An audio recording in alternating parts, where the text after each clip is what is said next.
আসসালামু আলাইকুম। লোকালয় বার্তা থেকে সংবাদ পাঠ করছি আমি ফারজানা নূপুর। টুঙ্গিপাড়ায় নদী ভাঙনের কারণে 10 গ্রামের মানুষের চলাচলের রাস্তা বন্ধ।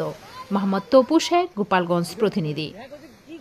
গোপালগঞ্জ টুঙ্গিপাড়া ডুমুরিয়া ইউনিয়নে সরাবাড়ি চিতলিয়া সড়কটি নদী ভাঙনের কারণে মারাত্মকভাবে ক্ষতিগ্রস্ত হয়েছে।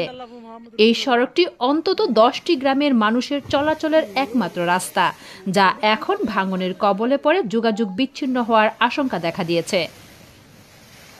স্থানীয়দের মতে সরাবাড়ি চিতলিয়া সড়কটি দীর্ঘদিন ধরে মেরামতের অভাবে দুর্বল হয়ে পড়েছিল।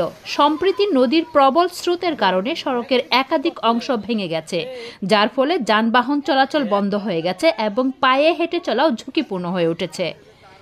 এই পরিস্থিতিতে স্থানীয় বাসিন্দারা দ্রুত সড়কটি মেরামতের দাবি জানিয়েছেন।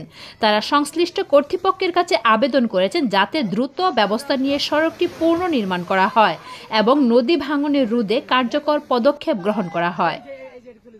এই সংকটময় পরিস্থিতিতে স্থানীয় প্রশাসনের দৃষ্টি আকর্ষণ করে সড়কটি দ্রুত মেরামতে এবং নদী ভাঙন রোধের কার্যকর ব্যবস্থা গ্রহণের জন্য সংশ্লিষ্ট কর্তৃপক্ষের প্রতি আহ্বান জানানো হয়েছে। ধন্যবাদ লোকালয় বার্তার সঙ্গে থাকার জন্য।